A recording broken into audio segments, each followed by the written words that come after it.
Hey there, it's JohnBurry555 and welcome to my full review of Star Wars The Bad Batch, Season 2, Episode 12, The Outpost. So as I mentioned in my spoiler-free review, I finally got a prediction correct, though I do want to admit, I made my prediction very broad because I knew I was getting them wrong, so I thought, broad prediction, I'll have better luck with it.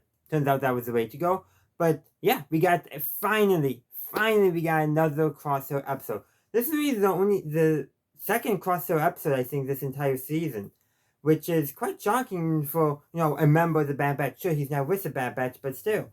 But yeah, so this was a crossover episode, and in fact, the predictions I made for Metamorphosis about Crosshair actually fits better with what happened in this episode. Because Crosshair, he basically was confronted with the reality of the Empire, finally. Truly confronted with the reality of how the Empire does not care for him or any of the other clones. He was truly confronted with that as a reality. Literally, when we first see him, his helmet is off in this episode. And that's very significant. More than once in Star Wars, whenever we've seen a character with a helmet off, who normally wears a helmet, and especially for a member of the bad guy faction, it normally means something. Star Wars Battlefront 2, the campaign, when Iden, Dell, and I forget the other, Hask, when they go to Iden's home world to retrieve that one whatever character, but when they leave their ship, Iden and Dell has their helmets off while Hask has his on.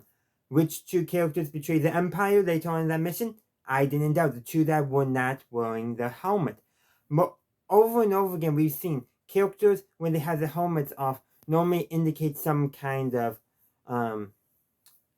change going on with them, especially for characters associated with the bad guys. Think of, let's just go with, from Star Wars, the Clone Wars, the Siege of Mandalore arc, where Order 66 is the code. Rex has his helmet off, but he's shaking, he's trying to resist it. But the minute his helmet goes on, he's following the order, he's not resisting it anymore. Not until Ahsoka basically separates him and takes his helmet off and removes the chip. Once again, though, he's back in control. Oh, and we saw this in the Bad Batch too. Every time a character who's associated with the bad guys or around Order 66 has their helmet off, it's somehow relating to them resisting it or defecting from the Empire. We've seen this over and over again. Finn in The Force Awakens, his helmet gets smeared and then he takes that one moment to take his helmet off.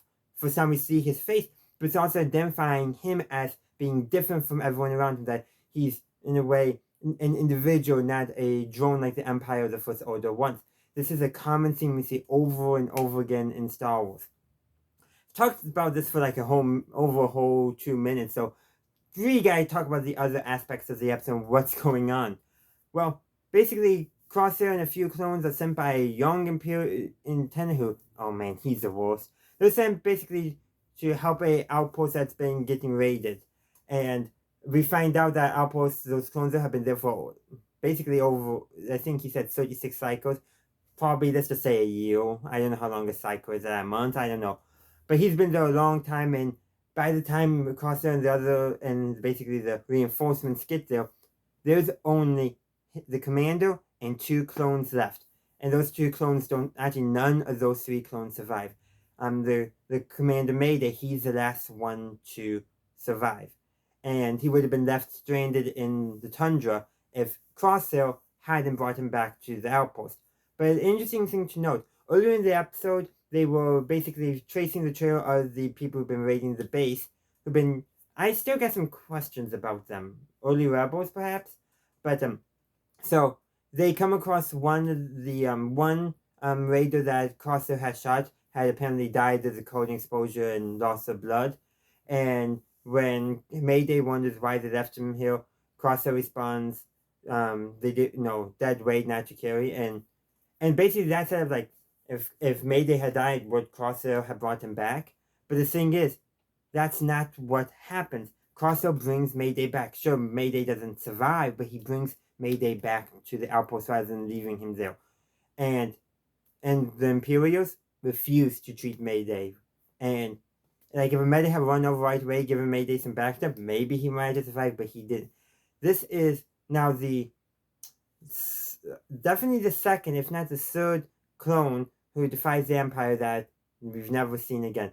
We still don't know what has happened to Cody. That's still up in the air, but 2 clones the Empire just lets die when they question orders or outlive their purpose, as the Empire phrases it. Yeah. Oh, and that reminds me.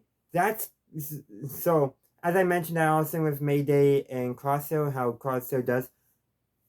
When he shot at that one radar, he has to take his helmet off again, reinforcing that he's starting to question orders, and he actually loses his helmet during all this.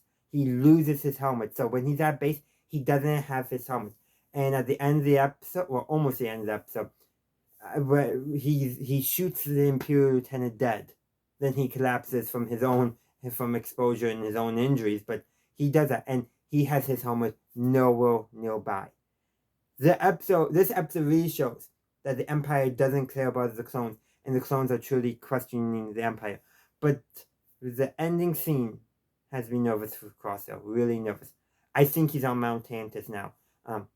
I think, remember that clone assassin from Truth and Consequences and the Clone Conspiracy? Yeah, I think the Empire is going to be experimenting on Crosshair and probably trying to turn him into one of those. That's just my suspicion. Though I don't know if that's going to be the case, but I do have my suspicion because, yeah, it's just weird. Like, they didn't arrest him. They did, but they didn't. They're like, yeah, I don't like what's going on there. So hopefully he comes out alright. The batch probably will rescue him because, everything's, I think, coming together.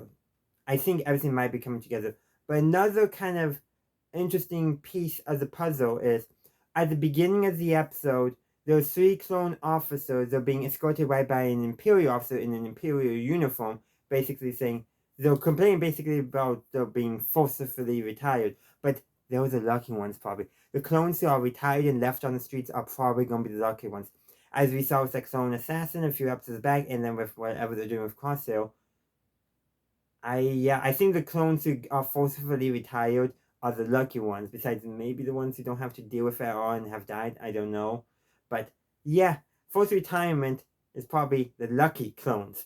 Yeah, which is kind of scary, but the Empire is just discarding clones, discarding the old, because what the Outpost is guarding was new armor for the TK troopers, for the Stormtroopers. That's what they were guarding. The clones were not allowed to know where it was, but that's what they're guarding, that new armor that they could not use. They needed more equipment, but they were not allowed to have the stuff they were guarding. Isn't that just poetic? The Empire is disregarding the clones, tossing them aside for the new, and not even letting the clones have an inkling of the new, except for the few that they decide to experiment on. Just some thoughts there. But that's where I'm going to end this review. I do hope you enjoyed it. Let me know what you thought of the episode in the comment section down below. Also, be sure to check out the links down there and to subscribe to the channel if you haven't done so already. Also, consider liking, upvoting, and sharing the video. And as always, have a good day, a good night, wherever you are. May the Force be with you, always.